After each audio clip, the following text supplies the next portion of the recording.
Hello everyone, welcome to a new Let's Play of Daggerfall, The Elder Scrolls 2. This is going to be in Unity, and as you can see, there's pillar boxes because I don't like it when it's full screen, widescreen. It feels like my view is squished. So I'm basically playing it 4x3. I may change that. We'll see, but it definitely gives more vertical view and allows for the the status bar at the bottom. It has been a very long time since I have played this. Well, let's go ahead and dive in. Last time I played it was before Unity even existed, before they made Daggerfall in Unity, shall we say. And Unity is just an easier way of playing it. It offers some things that I like. I have monster infighting on. I like the sound of that. There are other things that regular Daggerfall does that Unity does not that is better, but it's kind of 6 of one, half dozen of the other kind of thing. But let's go ahead and start a new game. Alright, please select your home province. So we've got various places. We cannot choose the Imperial Province. Blackmarsh. Argonians hail from the province of Blackmarsh. You are part of a highly evolved race of reptiles, known for their intelligence, agility, and speed. Because of their reptilian nature, Argonians do not tire easily when swimming. While many Argonians have successfully mastered the arts of thievery and spellcasting, there are some regarded well as warriors. Is your choice to be an Argonian? No. There's Morrowind. Dark Elves hail from the province of Morrowind. You are part of a tall, dark-skinned people, known to be extremely strong, intelligent, and quick. They are extremely versatile in all manners of skills and well known as warriors and mages. Is your character to be a Dark Elf? Nope. So this is the Empire of Tamriel. I don't know if there is anything beyond these borders. Elsewhere. Khajiit hail from the province of Elsewhere. You are part of a tawny-skinned people, extremely hardy, intelligent, and agile. Many Khajiit have taken to painting their faces to more resemble their legendary feline cousins, the predatory cats that hunt the Great Desert. Khajiit are, on the whole, excellent climbers and adept in all the arts of the thief. Is your character to be a Khajiit? Nope. Valenwood. Wood Elves hail from the province of Valenwood. You are part of a tall, fair-skinned people known to be extremely agile and quick. Wood Elves have a natural affinity for the bow and arrow, and all members of their race have some ability with that weapon. There are well-known Wood Elves in most every class, but the arts of thievery are their particular forte. Is your character to be a Wood Elf? Nope. Somerset Isle.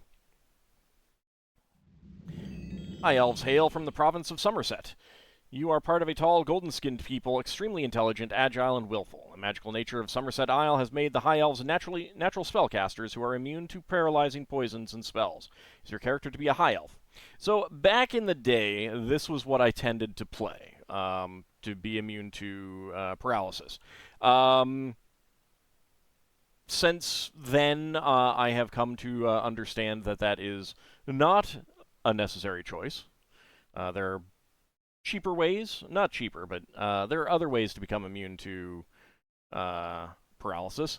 Now, so in the original Daggerfall, you could play as a High Elf and then take critical vulnerability to paralysis, and your immunity would override that. So that was kind of an exploit that you could take advantage of. That is not the case in Daggerfall Unity. It does not work that way in this version of the game. But since there are other ways to handle paralysis, it's not really a big deal. Our character will not be a High Elf. There's Skyrim. Nords hail from the province of Skyrim. You are part of a tall and fair-skinned people, strong, willful, and hardy. Owing to the climate of Skyrim, Nords are resistant to the coldest of temperatures and take little damage even from ice-based magical attacks. Nords are historically well-suited to all the arts of the warrior. Is your character to be a Nord? Nope. Hammerfell. Redguards hail from the province of Hammerfell. You are part of a dark-skinned people extremely hardy and quick. Legend has it that the Red Guard are innately more proficient with weaponry than any other race. In general, Red Guards make excellent warriors. Is your character to be a Red Guard? Nope. And finally, High Rock. Bretons hail from the province of High Rock. You are part of a tall, fair-skinned people, highly intelligent and willful. Magic seems to infuse the very being of the Breton people. As a race, they are more resistant to the effects of hostile magic than any other group, and thus are excellent in all arcane arts. Is your character to be a Breton? Yes. Because I want to be resistant to magic. And note that's not magic as a category, that's magic damage. So if you get hit by a fire spell, it doesn't help you. This is going to be female because we are going to be playing as the Avatar. Alright, generate your character's class by answering 10 questions to determine the class most compatible to you. That would be appropriate for the Avatar, but we're gonna custom make the Avatar class. Choose from a list of possible classes to play. You can also create your own custom character class by choosing this option. We are going to do that. So there's Mage, Spell Sword, Battle Mage, Sorcerer, Healer, a Nightblade, Bard, Burglar, Rogue, Acrobat, Thief, Assassin, Monk, Archer, Ranger, Barbarian, Warrior, Knight, and Custom. Alright, so the class name will be Avatar. Alright, so here we have skill advancement for this class. Basically, the more skill checks, the lower this dagger is, the fewer skill checks you need to perform to go up a level, and the higher it is, the more skill checks you need to perform. If you get into the red on either side, you cannot play that class. You have to. It has to be in the non-red portion. Leveling up is based on your primary skills, your major skills, and your minor skills. All of your primary skills factor in to the top 2 of your major skills, and the top 1 of your minor skills factor in. So let's see. So the Avatar. Let's see what skills we have. Alteration, Archery, Axe, Backstabbing, Blunt Weapon, Centaurian, Climbing, Critical Strike, Daedric, Destruction, Dodging, Dragonish, Etiquette, Giantish, Hand-to-Hand, Harpy, Illusion, Impish, Jumping, Lockpicking, Longblade, Medical, Mercantile, Mysticism, Nymph, Orcish, Pickpocket, Restoration, Running, Shortblade, Spriggan, Stealth, Streetwise, Swimming, Thaumaturgy. I don't really remember what all of the different spells are in which schools. There are 6 schools. But the first thing that we want is for the Avatar to have a primary skill in Longblade. The Avatar has done a lot of fighting with Longblade weapons. It's long swords, although there aren't long swords in this game, but various two-handed swords, various larger one-handed swords, that kind of thing. So there's that. The Avatar is also skilled in magic. So let's go with a destruction magic. That is pretty important.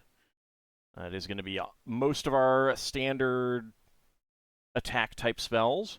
Let's see. Third skill. So dodging was bugged in the original game. I think Critical Strike may have been as well.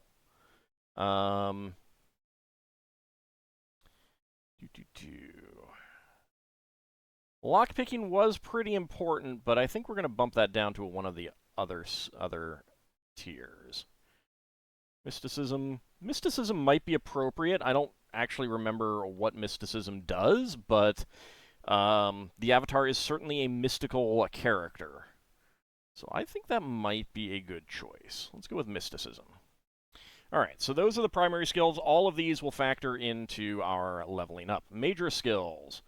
Let's see. Critical Strike is good. The Avatar definitely knows how to hit the enemies appropriately.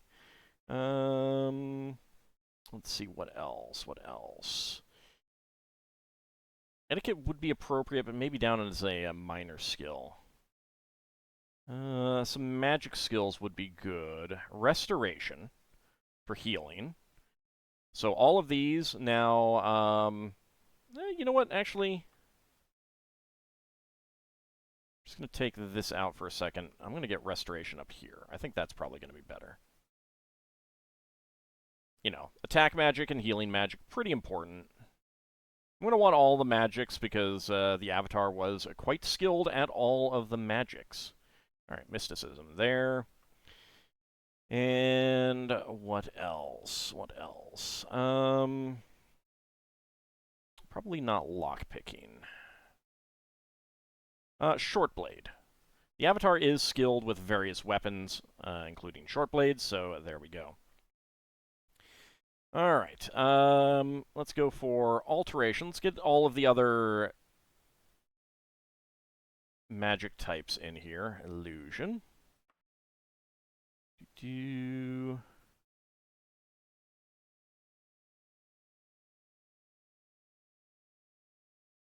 Thaumaturgy. Let's see, that's 1, 2, 3, 4, 5, 6. Yeah, alright. So there's 6 magic types, 6 magic schools, so that's good.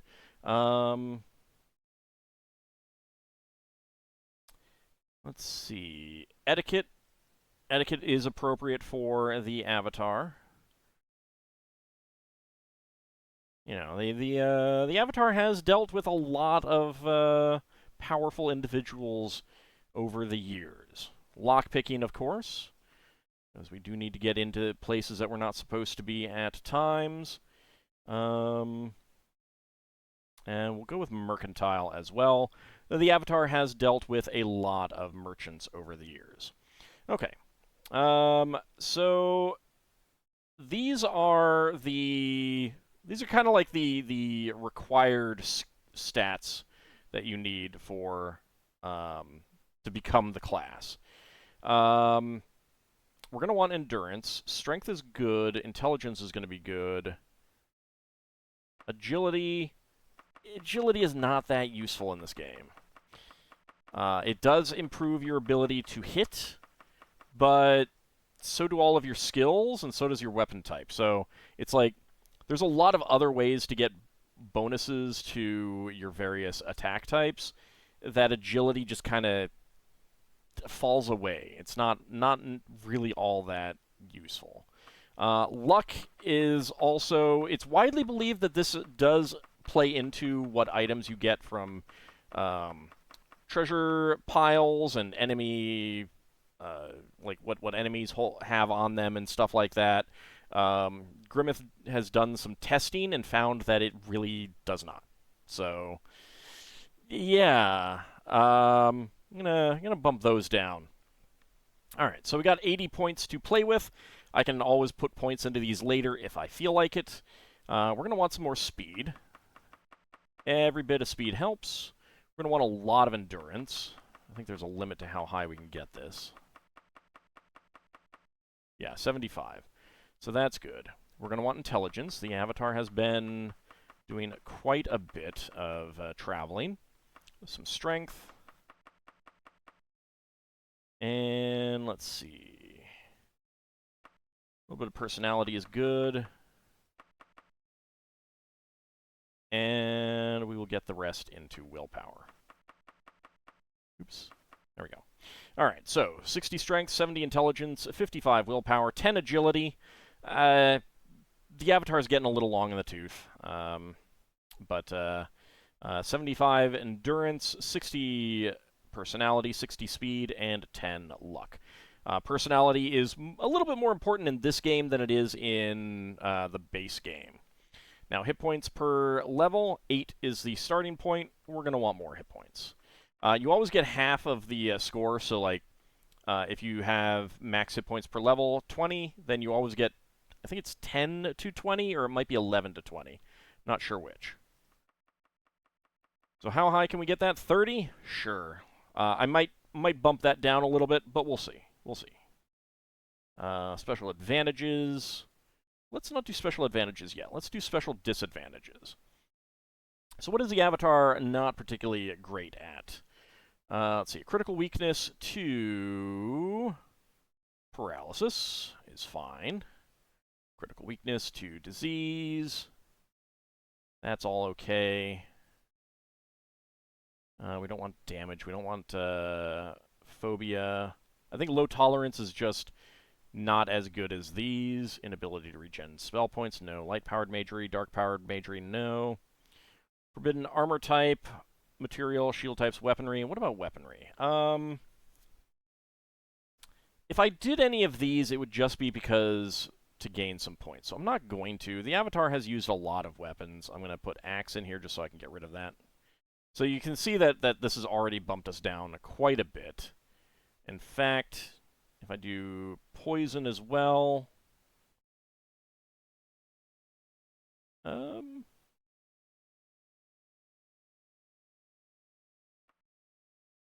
yeah. Let's do poison as well. That could be a problem, but well, we'll see. We'll see.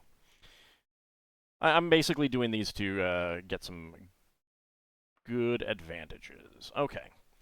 So the Avatar is quite skilled in magic. So increased magery. Your basic spell points are half of your intelligence. So if you've got 50, you have 25 spell points. If you have 10, you have 5 spell points. And you can have intelligence and spell points 2 times, 3 times, 1.5 times, 1.7 times, 7.5 times.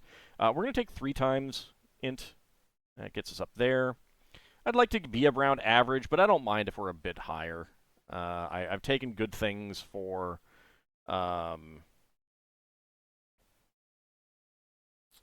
leveling up and stuff like that. Expertise in Longblade is good. Bonus to hit. Humanoids. Humanoids are by far the most common enemies that we will encounter. Let's see, resistance to magic. So again, this means that we will be not resistant to all magic, but things that are magic damage we will have a resistance to.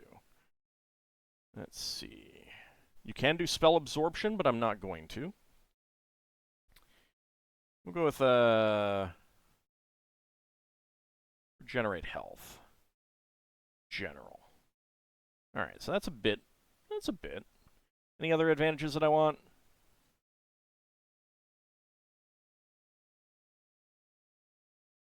Actually, I want immunity to magic. That is actually what I want.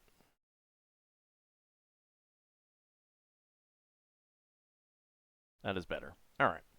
So there's that. We should probably do some more special disadvantages.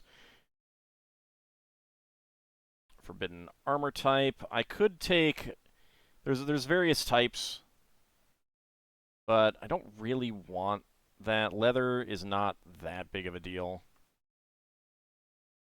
Alright, forbidden weaponry. Let's get rid of axes and blunt weapons. Helps a little bit. Let's see.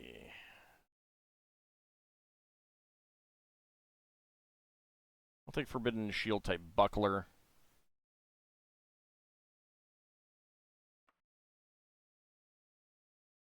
Inability to regen spell points, you would want something like spell absorption to counteract that. There's also forbidden materials: adamantium, daedric, dwarven, ebony, elven, iron, mithril, orcish, silver, and steel. I'm not going to take any of those because one thing that the Avatar does want to do in this playthrough is collect up sets of armor.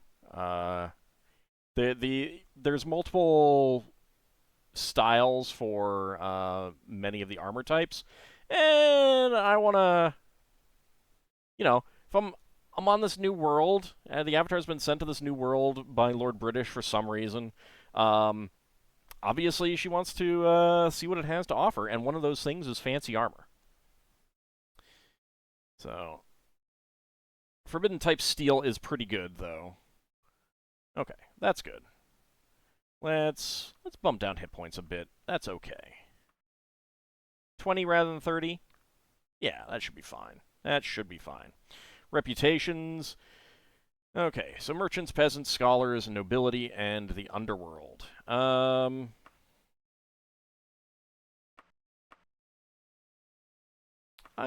kind of feel like leaving it as 0. I don't care that much about the reputations, and no one really knows anything about the Avatar in this world, so yeah, that's fine.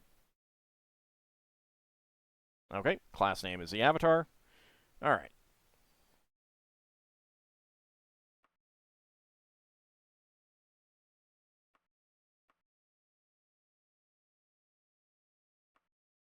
Let's go up to 24. That's fine. If we're a little bit slower to level up, that is okay. All right. Fast start by automatically generating your character's background. You'll be able to adjust starting attributes and skills within the character sheet. Choose the character's career path by answering 12 important career decisions that will influence character background. Let's go ahead and take that. Alright, what thieving skill have you been studying the longest? Dodging, stealth, backstabbing, lockpicking, pickpocketing, climbing, critical striking, running, and jumping. So a lot of these are pretty good, but I'm going to go with lockpicking. The Avatar, by far, has been doing a lot of lockpicking over the years. What school of magic have you been studying the longest? Destruction, illusion, thaumaturgy, mysticism, alteration, and restoration. By far, one of the ones that the Avatar has done a lot with is restoration, but being the Avatar, I think we're going to go with mysticism. I have no idea what this actually does in the game. I don't remember. I do not remember what the various schools of magic, what spells fall into and spell effects fall into the various schools of magic. But yeah, it's fine. We're the Avatar. Where is your expertise in combat? Short-bladed weapons, axe fighting, archery, blunt weapons, hand-to-hand. What has the Avatar done a lot with? Of these, since we don't have long-bladed weapons, short-bladed weapons for sure. As a child, your nickname was Rabbit, Guppy, Quicksilver, Scrapper, or Monkey. So Monkey gives you climbing. Scrapper, I think, gives you hand-to-hand. Quicksilver gives you running. Rabbit gives you jumping. Guppy gives you swimming. So we're going to go with Quicksilver. You're friendlier than most with the savage harpies, glorious dragons, the infernal daedra, the primitive centaurs, the mischievous imps, the bucolic spriggans, the immodest nymphs, or the simple giants. Definitely the dragons. The glorious dragons, of course. As you grew older, you received additional magical training in the School of Destruction, School of Illusion, Thaumaturgy, Restoration, Alteration, Mysticism. In this case, we will say the School of Restoration. The Avatar has definitely done a lot of healing over the years. In between formal study, you spent your time socializing with aristocrats, practicing acrobatics, learning economics, sparring, swimming, trespassing, learning street smarts. Trespassing is definitely an element for the Avatar. Haven't done a whole lot of swimming with the Avatar. Socializing with aristocrats is definitely a thing as well. But yeah, I think we'll go with socializing with aristocrats. Of all disagreeable types, you have the most personal hatred for sanctimonious priests, stupid peasants, immoral assassins, power-mad robber barons, diabolic wizards. Given what the Avatar has dealt with, definitely the diabolic wizards. What motivates you into a life of adventure? Riches, fame, fun, knowledge, helping others. Well, it's the Avatar. Definitely helping others. What god, if any, do you worship? None. Zenithar, god of commerce. Dibella, goddess of beauty. Akatosh, god of time. Kinnereth, goddess of air. Stendar, god of mercy. Julianos, god of logic. Mara, the mother goddess. And Arche, birth and death god.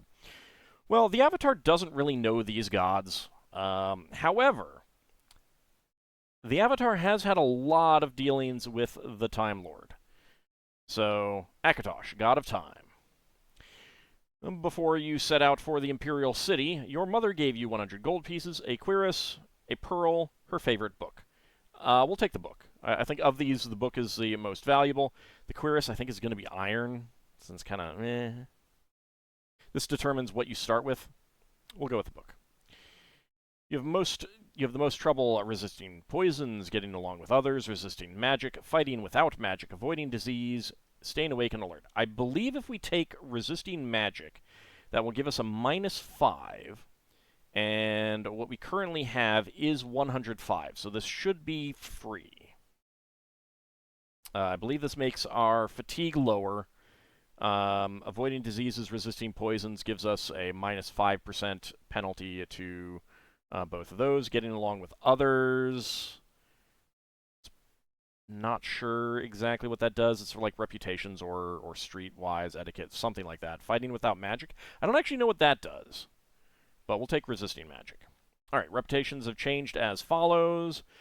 Commoners and nobility higher, merchants, scholars, and underworld unchanged. All right. Name thyself. Elmindreda the Avatar. Okay. So we can choose our face.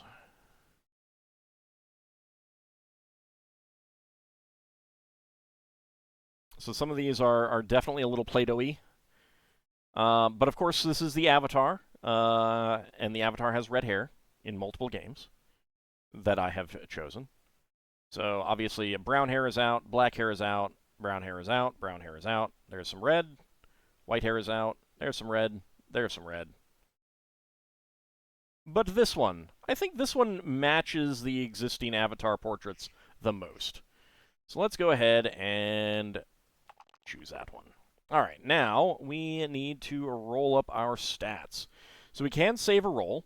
I believe you can get from 0 to 10 in any of these. I'm going to be looking for a good endurance roll, so let's re-roll. Also, I believe you can get up to 14 here, so we're looking for a good roll there. So that's 9, but that's only 8. So we've got 2 hit minus 4, hit points plus 2, healing rate plus 2, magic resist 5, spell points 225, damage plus 3, max encumbrance 97. Unlike in most D&D, or at least AD&D, if your endurance goes up, Constitution in those games, it is not retroactive. You do not gain hit points for every previous hit die that you had.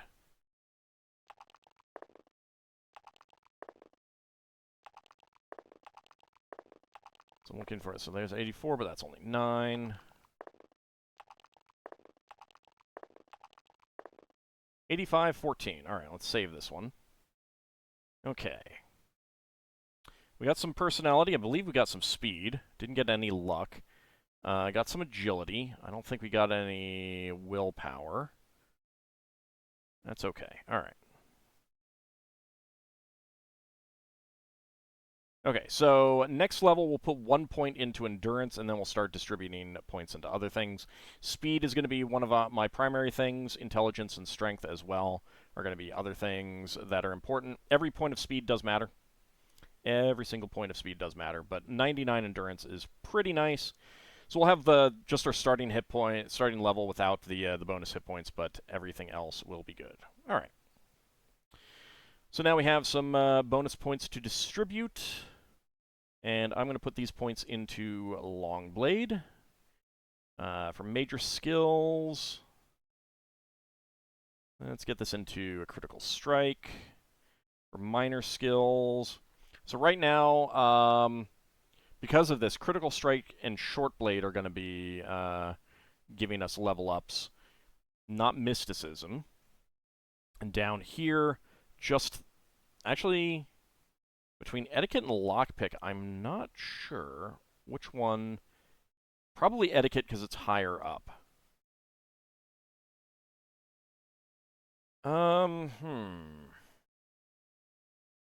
Probably eventually one of these spell skills is going to give me a boost. So let's put this into a mercantile instead. That'll get me better prices on things.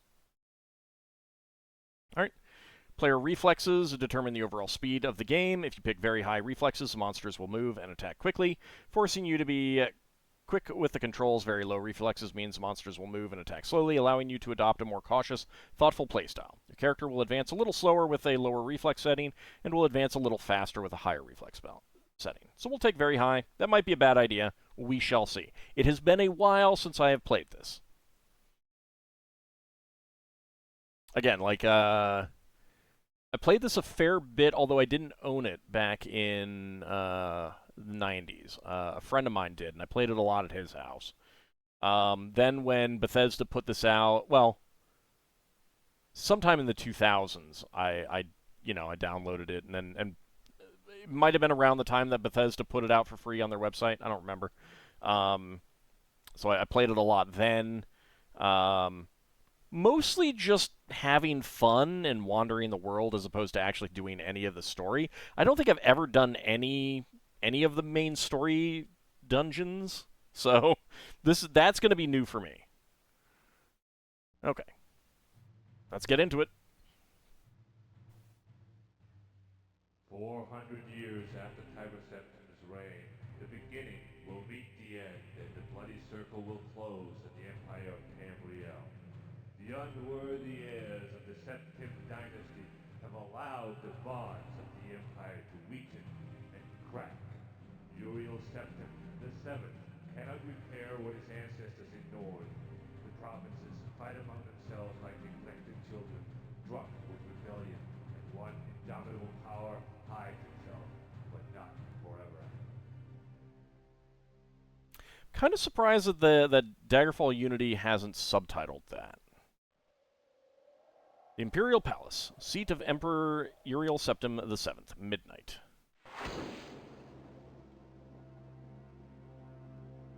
Excuse the gloom, but none may know of this meeting. All right, viewers, don't tell anyone. The nature of my trouble is darker still. Over a year ago, King Lysandus of Daggerfall died honorably on the field of battle. He was as loyal a subject, ally, and friend as you are. Did Lord British tell you about me? I did grieve for him, but his spirit does not rest. With a spectral army, he haunts his former kingdom, crying for revenge. I do not know why a good and loyal man would be so cursed. Perhaps you can find the answer and close the marble jaws of oblivion, bringing peace to his soul. Yeah, I'll see what I can do. I ask this as your emperor and your friend. I have one lesser request. Several years ago, I wrote a letter to the Queen of Daggerfall. It never arrived. The letter was of a sentimental and personal nature. Oh, totally. If you find and destroy that letter, I will be grateful. How grateful? We're talking Now, money? Champion, rest well this night. For tomorrow you sail for the kingdom of Daggerfall. Oh, goody. Can't I take a cart?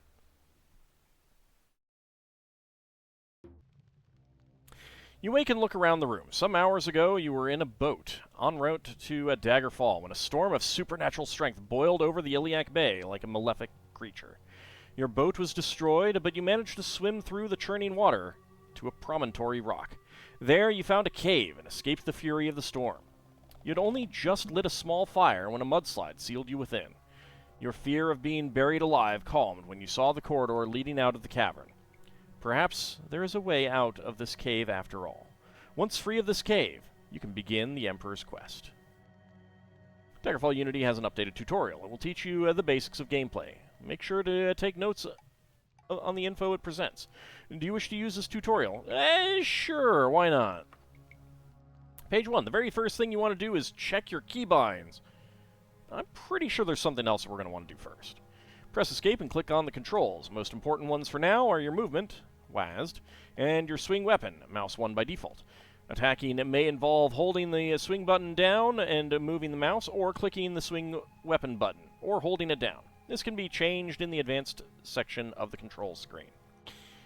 Make sure your binds are acceptable, and another message will appear in 10 seconds. Now, the very first thing that we want to do is save the game.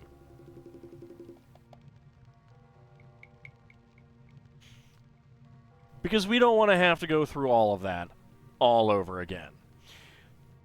But when we come back next time, we will actually see if we can get out of the very first dungeon. It is really easy to die here. See you next time, everyone.